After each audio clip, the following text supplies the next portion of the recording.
Welcome friends to another r/entitled parents video. My parents always taught me to treat others with respect, and the most respectful thing you could do is to hit the like and subscribe buttons down below. Also, I've set up a channel membership, just in case you want to show your support and help keep Storytime going for as long as possible. So if you love my videos or want to have your comments shown like this one by Phantasm, click the join button below this video. That said, our first story of the day is by NCapAl29, entitled Mother Gets Angry at Us for Her Kid Trying to Start a Fight. This happened a long time ago, but I still live next to the people involved and I still think about it. And I have nothing better to do at 1 in the morning, so here we go. Me, my brother, our friend, and entitled kid were playing with Nerf guns. Eventually, my friend D's sister G wanted to join. However, entitled kid didn't want to play with any girls. Me, my friend D, and my brother all thought he was being stupid. D told him to shut up or leave, and entitled kid became aggressive. Eventually, entitled kid threatened to attack him, which D said go ahead. Entitled kid tried to shove him, but messed up and wound up falling on the pavement and running inside. We go back to playing Nerf, when suddenly, entitled mother comes out. She says, "What did you guys do to my son?" Brother says, "We didn't do anything. He tried to shove D and fell." She says, "You attacked him." D says, "No, I did not. He wanted to fight me, but I didn't even hit him or even touch him." She says, "That doesn't matter. You can't just pick fights with my son. You need to show some responsibility." Looking at me because I'm the oldest one here, I say, "Responsibility for what? Teach your kid not to pick fights if you're so worried." At this point, entitled mother is pissed and rambling off about how it was our fault or whatever. We went back to playing Nerf. But we were very annoyed by this entitled woman. Thankfully, the kid straightened out a little, but I haven't talked to or seen much from the mother, and honestly, I'd be okay if we kept it that way. When you were a kid, if you had an entitled mother come up to you and yell at you like this, would you just unload your Nerf gun? Or would you argue? Or maybe would you just ignore them? Let me know what you think in the comments down below. Our next story is by ThrowingStar03R5, entitled Sister Demands I Take Her Children to Disney with Me and My Girlfriend, despite knowing it's a secret proposal trip. So I, 31-year-old female, and my girlfriend, 32-year-old female, are planning a trip to Disneyland Paris. Not for any time soon with the pandemic, but still planning. It's not as big as, say, Florida, but it's closer to us. It's also our first time going. And as my girlfriend's obsessed with Disney, it's where I'm planning to propose to her to make it more special. My sister knows I'm proposing, as she helped me pick out the ring and she was very supportive. Until she found out where I was planning to propose. She doesn't approve of it as we're not kids, and has stated that as we're not children, it's weird, and how if I wanted to go there, I should take her kids who are 10 and 6. I love my niece and nephew, but this is a special trip for me and my girlfriend. I explained this to sister, and I thought she understood, but the next time I was over seeing her kids, they were upset as she told them about the Disney trip, and they couldn't understand why I wouldn't take them. I tried to console them, but I felt very put on the spot and upset by this. I ended up leaving not long after, and my sister keeps badgering me to take the kids now as they're so upset. The worst part is my girlfriend's starting to feel guilty and wondering if we should just take the kids with us. This is definitely the sister trying to manipulate the situation. I think it's kind of especially crappy that they would go and say, "Oh, going to Disney's for kids, you're not kids. Take my kids with you and make it worthwhile," basically. Who are they to say where they can and can't go? And who are they to say what they can and can't like? It's a pretty big jerk move from the sister, I think. This next story is by Unfair Confusion 8075, entitled Parent Tried to Get Me Kicked Out, but instead landed me in the hospital. To start off, I have extremely bad anxiety to the point that I'm on medication to calm myself, and have been taken to the hospital because of my attacks and the harm I do to myself during them. And last year, I got my dog, a type of Mastiff, Pinky, verified as a service animal and trained to stop these reflexes, as well as to warn others of attacks. She's licensed to be taken almost anywhere. My family traditionally does holidays at home, but last year in particular, a lot of people agreed to go, so we couldn't. Instead, we had rented half of a restaurant paid by myself, as I do have a job, and my mother, though she paid a majority because at the time I was making half of what I do now. My brother, his sister, my dad, my mom, my stepdad, my aunt, my girlfriend, my grandma, my great-grandma, and more had attended. But the one that had caused the issue was my brother's new wife. I don't look anything like my brother, as he has red hair and green eyes, I have dark brown hair and gray eyes. Though my girlfriend had bright red hair, green eyes, freckles, and even got lip injections recently. We joke she looks just like my brother if he were a girl. Mind you, I must say I prefer she, they. And beforehand, said girlfriend was told he had a sister. The dinner had started nicely, and everyone had ordered a special meal just for them, but the rest was an unlimited amount of food my grandmother had ordered ahead of time. And all of this was for Thanksgiving. My Tibetan Mastiff Pinky was sitting beside me, sniffing me every once in a while. My brother's wife has 2 kids, one of which wanted to play with Pinky, to which I instructed, please do not distract her, she's working. Well, the kid didn't stop and eventually told his mother that the dog wouldn't play with him, to which she told me to stop being so stuck up, just let your stupid dog play with the kid. I informed her quickly it was not going to happen because the room was loud and I hadn't gotten to take my medication that morning.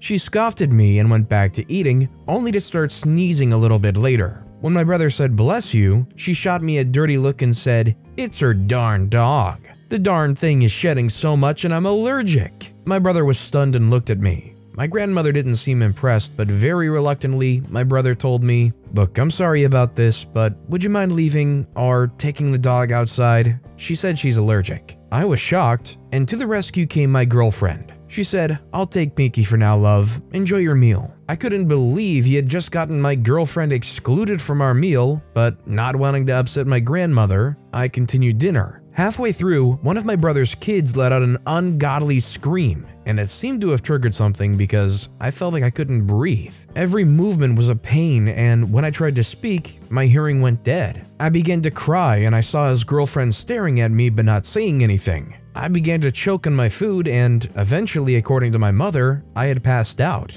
And it took her 4 minutes of me laying there with my head bleeding from hitting on the table to say anything, as no one else had noticed. When I woke up in the hospital, my brother was sobbing and my girlfriend was nowhere to be seen. My mother informed me of what happened afterwards, and turns out she had broken up with my brother because he yelled at her for waiting so long to tell us. And my girlfriend? She was at home with Pinky when I got back with my mom, and both just seemed glad to see me. This wouldn't have been such an issue if I weren't anemic, but I am, and even nosebleeds can be deadly for me. But I'm just glad now that my brother takes more care into who he dates, and that I finally got on a daily routine of taking my medicine when I wake up. I think the important thing is OP needs to know everything that helps them, whether it's their dog being there, whether it's the medicine. They need to know that all of those things being around and being taken care of for them is the most important thing, and not to try to appease anybody at the sacrifice of your health. I'm glad everything worked out for OP because it got kinda sketchy there. This next story is by Sir Midas,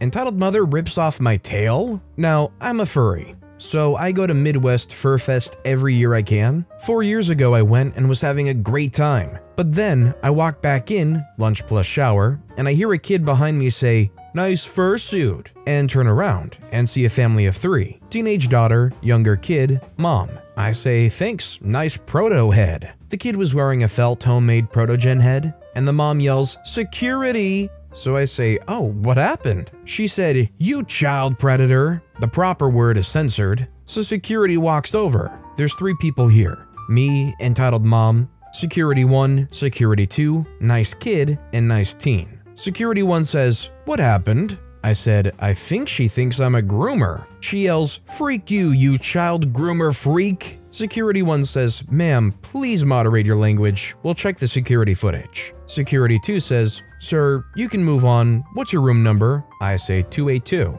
Security 2 says, thank you, you can go. So I walk away, and then I feel a pull. Entitled Mother says, get back here, and pulls my tail. Now, my fursuit is not exactly strong, and the tail just came off. It's velcroed on, and she ran away slowly. Security 1 and Security 2 ran after her and caught her before she got out of the door. She was arrested, and her kids seemed unsurprised. There is a lot to unpack here in this story. I think the bottom line, though, is OP very clearly referenced something that both they and the kid understood. And I don't know if it was the suit or anything, but this entitled mother was freaking out. All I can really say is, if the entitled mother is that concerned, they probably shouldn't be taking their kids to places like that. And our final story of the day is by the Feral Wisdom. Entitled Parent admonishes me for not cultivating her 2-year-old's musical genius. This isn't too crazy compared to some of what I've seen on here, but it gave me a good chuckle at the time,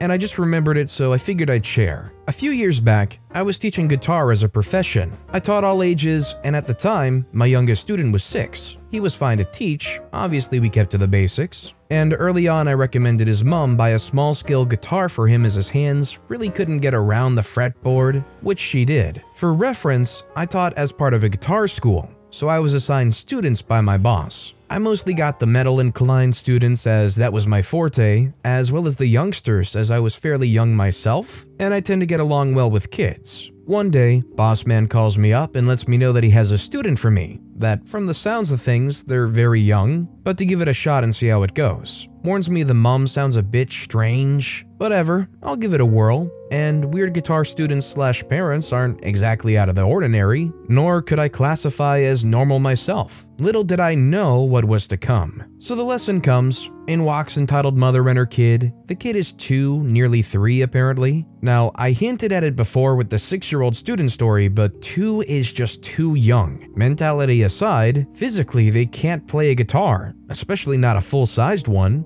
Now, the mother informs me that her son picked up an inflatable guitar and air guitared with it for a while at Target the other day, and she thought that showed true musical intuition and wanted to foster that in him. Okay, I thought, this is going to be a little wild. I said that's awesome and asked if they had a guitar at home, as I could see they didn't bring one, to which she said no, she thought it was more important to find him a tutor. Children's brains are like sponges, etc. Okie dokie, so I show her the guitars I can lend for the lesson, suggesting the smallest but still full-scale guitar I had to offer, which she accepted. Now, the kid was tiny. He couldn't hold the guitar while sitting in a chair, so we do the lesson on the floor. He also can only reach the bottom string of the guitar. Now, the kid himself seems friendly and happy, but completely uninterested in the guitar. And I try to teach him smoke on the water on one string, but it really just went nowhere. Meanwhile, entitled mother is sitting there watching me like a hawk, which never happened before or since. Most parents would leave their kids with me, which I preferred, as the kid is usually more relaxed and able to have more fun,